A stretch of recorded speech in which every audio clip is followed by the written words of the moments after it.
नमस्कार मित्रांनो, स्वागत आहे तुमचं आपल्या अनफिल्टर्ड पार्टे या यूट्यूब चॅनलवर. आजचा दिवस खूप खास आहे, कारण आज आपण जाणार आहोत पुण्याजवळील एक सुंदर, सोप्पा आणि निसर्गाने भरलेला किल्ला म्हणजेच किल्ले तिकोना, ज्याला वित्तंडगड असेही म्हणतात. जर तुम्हाला ट्रेकिंग, निसर्ग, इतिहास आणि शांतता आवडत असेल, तर हा व्हिडिओ शेवटपर्यंत नक्की पहा. तर चला कोणताही वेळ न घालवता सुरुवात करूया आजच्या प्रवासाला. तर जय शिवराय मित्रांनो, स्वागत आहे तुमचं माझ्या एका नवीन ब्लॉगमध्ये. माझं नाव अक्षय पार्टे आणि आज आपण आलो आहोत किल्ले तिकोना येथे. तर चला मी तुम्हाला तिकडचा काही प्रवास दाखवणार आहे. हा किल्ल्याबद्दल सर्व माहिती मी तुम्हाला सांगणार आहे की किल्ला कसा आहे, काय आहे. तर आपण आता तिकडेच आलेलो आहोत. तर चला तर मग आपण सुरुवात करू आपल्या प्रवासाला. आणि जर तुम्ही इथे आलात तर इथं पार्किंगसाठी आहे, पण इथं पे अँड पार्क आहे. पण जवळपास तुम्ही 100 मीटर जर मागे गेलात तर हॉटेलची पार्किंग आहे तिथे. तिथे फ्री पार्किंग भेटेल तुम्हाला. सो तिथे तुम्ही आपली गाडी लावू शकता. तर चला बाकी जे काय होईल ते तुम्हाला मी माझ्या ब्लॉगमध्ये सांगतोच. आणि जर आपल्या चॅनलवरती नवीन असाल तर आपल्या चॅनलला सबस्क्राईब करा, जेणेकरून तुम्हाला असेच नवनवीन ब्लॉग पाहायला भेटतील गड किल्ल्यांबद्दलचे, जे जे आम्ही एक्सप्लोअर करतो. तर चला तर मग जाऊ आपल्या प्रवासाला.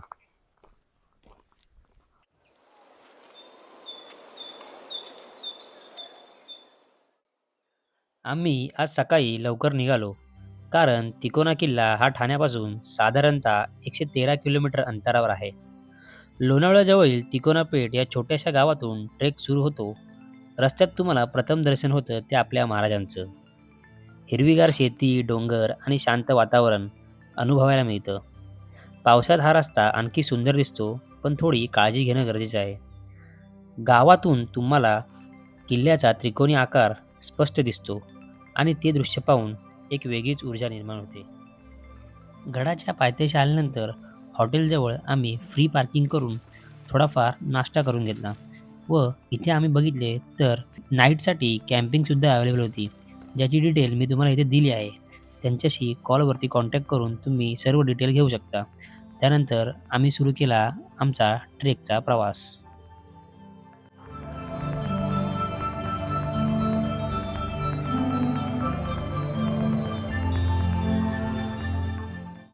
चढाई करताना वाटेत मातीचे रस्ते, दगडी पायऱ्या आणि अप्रतिम व्ह्यूज पाहायला मिळतात व हे पाहून आपले मन पूर्णपणे तृप्त होऊन जातं.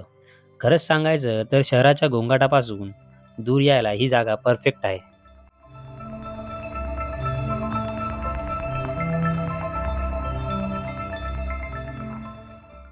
तर मित्रांनो, एक 5-10 मिनटं आपलं चालून झालं आहे. आणि या ट्रेकबद्दल बोलायचं गेलं तर हा खूप मध्यम श्रेणीचा ट्रेक आहे.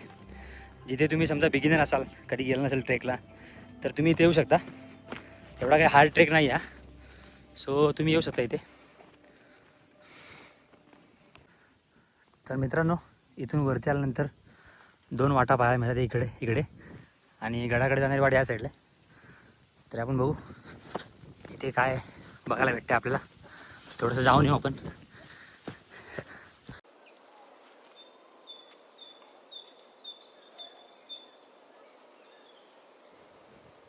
तर मंडळी, इथे आल्यानंतर ही एक वाट पाहायला मिळते, जी बघा इथे जाते आणि समोर एक गेट आहे. मला वाटतं या साईडून पण किल्ल्यावरती येण्याचा मार्ग असावा, पण आपण तर कधी आलो नाही या साईडून. आपण तर ह्या मार्गाने आलो या साईडून. सो असेल. चला आपला ट्रेक आपण सुरू ठेवू.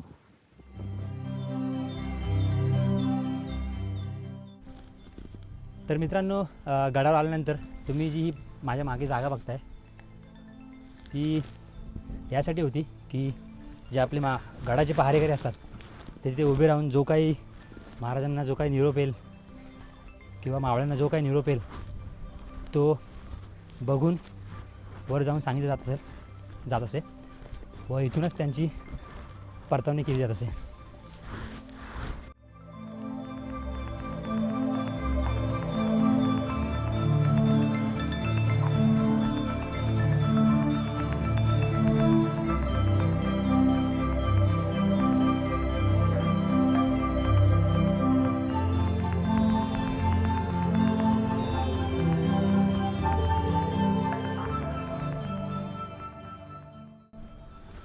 वरती आल्यानंतर आपल्याला थोडासा असा 2 डोंगरांच्या मधून एक रस्ता दिसतो जायला आणि तिथून आपल्याला लेफ्ट साईडला गडाकडे जाण्याचा मार्ग आहे. सो चला आपण जाऊ थोडा पुढे.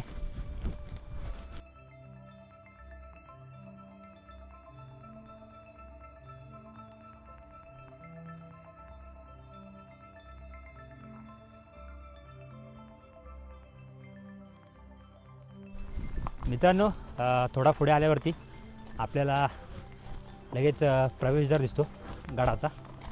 हा बघा मागे, बघू आपण.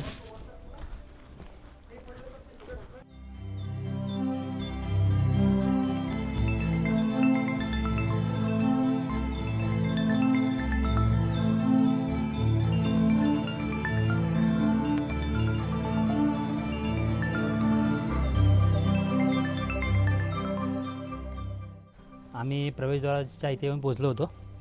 तर समोरच मला 3 फॉरेनर दिसले, म्हणजे एक फॅमिली होती त्यांची. तर याच्यावरून आपण अंदाज लावू शकतो की आपल्या महाराजांची ख्याती पूर्ण जगभरात प्रसिद्ध आहे, की इथे आपले फॉरेनर्स बंधू पण येतात गडकिल्ले बघण्यासाठी. सो खूप भारी वाटलं त्यांना बघून. इथे प्रवेशद्वारातून आतमध्ये आल्यानंतर आपल्याला लेफ्ट साईडला एक देवरी पाहायला मिळते, जिथे की आपले मावळे बसत असत दरवाजावरती लक्ष ठेवून. आणि इथे वरती गडाकडे जाण्याचा मार्ग आहे. सो चला जाऊ आपण वरती.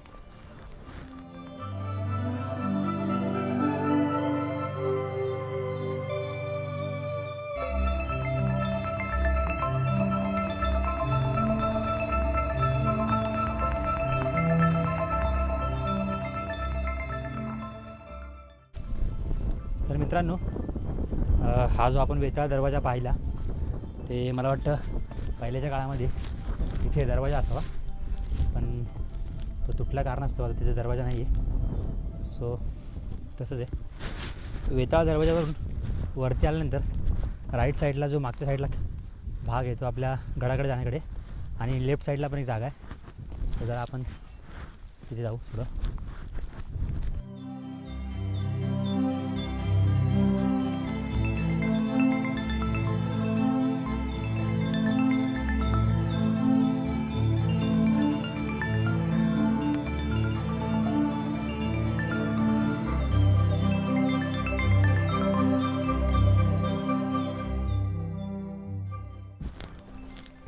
मंडळी, ज्या वरती तुम्ही पायऱ्या पाहताय ते मला वाटतं आत्ता बांधण्यात आले.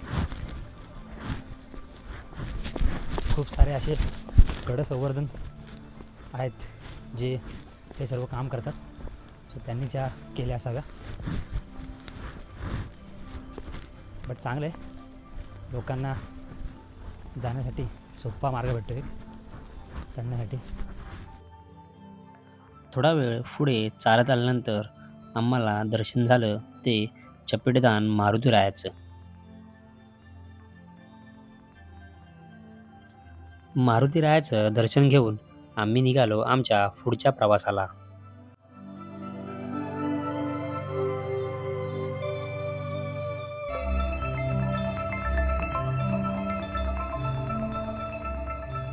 पुढे आल्यानंतर वाटेत आपल्याला काही वाड्याचे अवशेष पाहायला मिळतात. तर जुन्या काळामध्ये मावळ्यांना राहण्यासाठी इथे व्यवस्था केली जात असत, पण सध्या तरी हे वाडे पडीक अवस्थेमध्ये पाहायला मिळतात. तर मित्रांनो, आपल्याला पुढे आल्यानंतर श्रीराम मंदिर लागतं आणि इथे एक पाण्याचा तलावसुद्धा आहे. चला बघू आपण ते.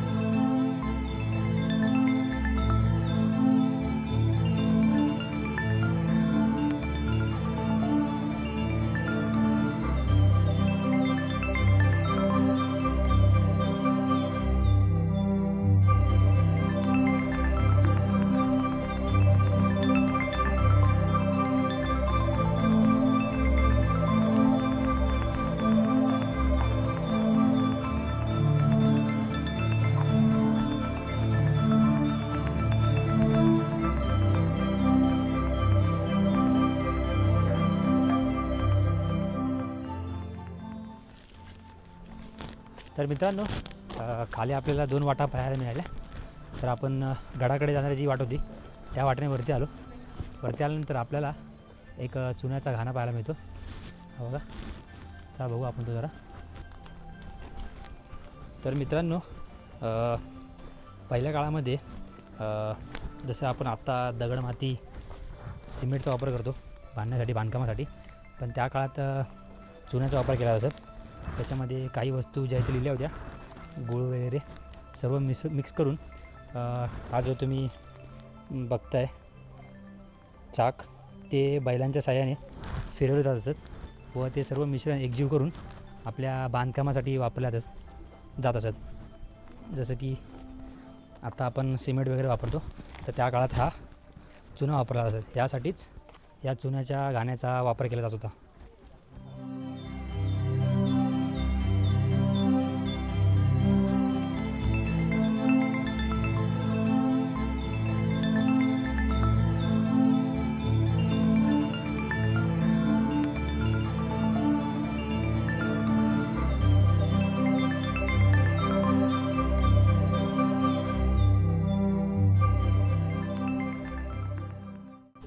इथे आल्यानंतर थोडं तुम्हाला स्ट्रेट शिड्या दिसतील बघायला.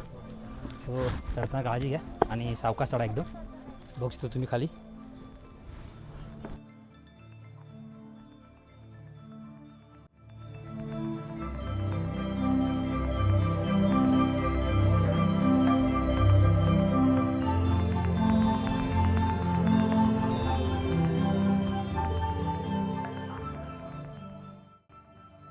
दरवाजातून वरती आल्यानंतर आपल्याला एक पाण्याची टाकी पाहायला मिळते व त्याच्याच वरती एक गुफा देखील पाहायला मिळते.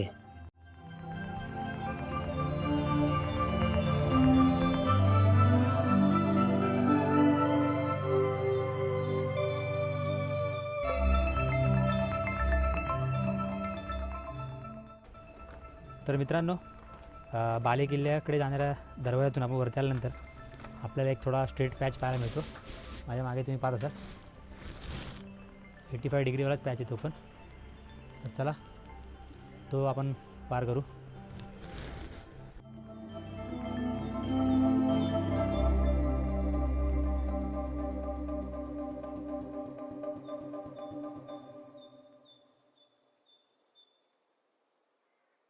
तर मित्रांनो, आपण 85 डिग्रीवाल्या ज्या पायऱ्या होत्या त्या सर करून वरती आल्यानंतर आपल्याला एक दरवाजा पाहायला मिळतो आणि त्या दरवाजासमोरच आपल्याला एक बुरुज पाहायला मिळतो मोठा. तर या बुरुजाचा उपयोग त्या काळामध्ये हा जो आजूबाजूचा सर्व परिसर आहे त्याच्यावरती लक्ष ठेवण्यासाठी या बुरुजांचा उपयोग केला जातो. असे या किल्ल्यावरती खूप सारे बुरुज आहेत. त्या मागे पण 2-3 बुरुज आहेत. हा इकडे एक आहे, खाली 1-2 आहेत. सो या सर्वांचा उपयोग आपल्या गडकिल्ल्यांच्या समोरील जो काही परिसर आहे त्यावरती लक्ष ठेवण्यासाठी केला जात असतात. बाले किल्ल्याच्या इथून जाण्याच्या मार्गावरून आपण तो दरवाजा पार केल्यानंतर एक राईट साईडला एक रोड जातो, जिथे काही गुफा आहेत, तिथे जाऊ आपण थोडा. तर या गुफा नसून इथे पाण्याच्या टाक्या बघायला भेटतात आपल्याला.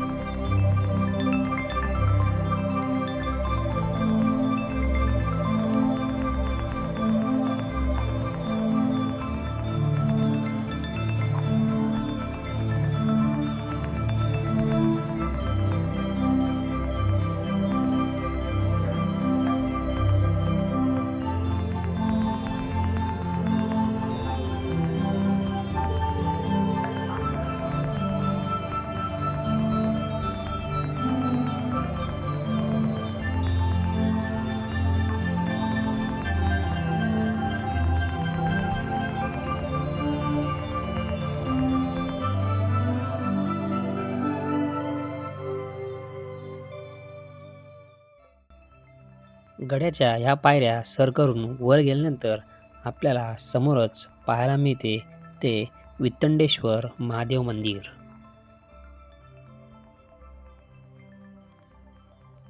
येथे असलेल्या नंदींच्या मूर्त्या या आपल्याला थोड्याफार तुटक्या अवस्थेमध्ये पाहायला मिळतात व इथे असलेली एक आश्चर्यकारक गोष्ट म्हणजे हे मंदिर आपल्याला टोटल 7 स्तंभांवरती उभं असलेलं पाहायला मिळतं.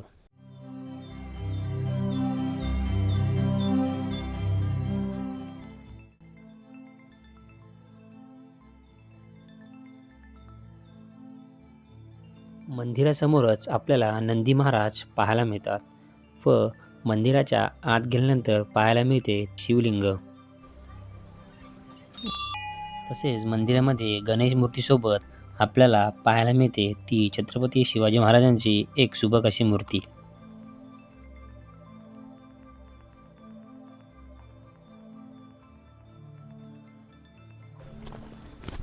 तर मित्रांनो, या गडावरती जागोजागी आपण पाट्या पाहतो की कचरा कोणीतरी टाकावा. तर माझ्याकडून पण सगळ्यांना तोच संदेश आहे की तुम्ही वरती येता, तुमचं जे काही खाण्यापिण्याचं सामान असेल ते तुम्ही गडावर न फेकता खाली घेऊन जा, जेणेकरून आपले गड हे स्वच्छ राहतील.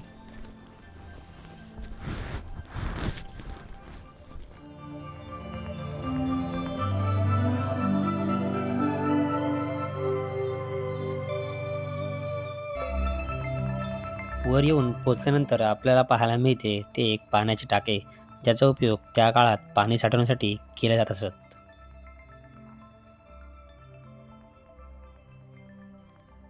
बाले किल्ल्यावर आल्यानंतर आपल्याला माझ्या मागे तुम्ही बघू शकता काही किल्ल्यावरती अवशेष दिसतील, जे सर्व मोडकळीस झाले. सो वरती हेच आहे पाण्यासारखं.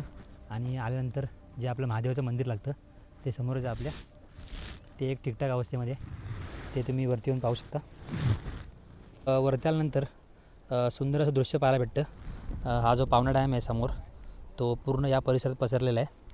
आणि हे जे समोर जे तुम्हाला डोंगर दिसतात छोटे छोटे, हे आपले सह्याद्रीतील किल्ले आहेत. किल्ले तुंग वगैरे हे या साईडलाच आहेत. आणि यांच्यावरती पण इथून आपले मावळे हे नजर ठेवत असत तेव्हाच्या काळामध्ये. पण त्याला सध्या दिसत नाही आपल्याला, धोका असल्या कारणास्तव थोडं दूरसट आहे, नाहीतर मी तुम्हाला दाखवले असते. असा सुंदर व्ह्यू आपला वरून भेटतो. आणि बाकीच्या काही व्हिडिओ आहेत ते आपण ड्रोन शॉटमध्ये घेऊ.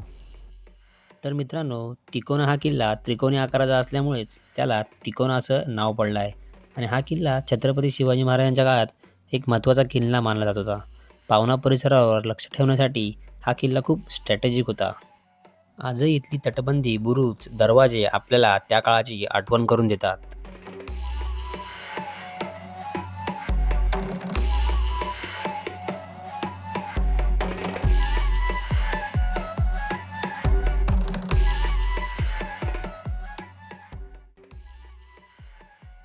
तर मित्रांनो, असा होता आजचा आमचा तिकोना किल्ल्याचा सुंदर आणि शांत प्रवास. जर तुम्हाला हा व्हिडिओ आवडला असेल तर लाईक करा, कमेंट करा आणि चॅनलला सबस्क्राईब करा. अशाच किल्ले, ट्रेक्स आणि ट्रॅव्हल ब्लॉगसाठी लवकरच भेटूया पुढच्या व्हिडिओत. तोपर्यंत जय हिंद, जय महाराष्ट्र.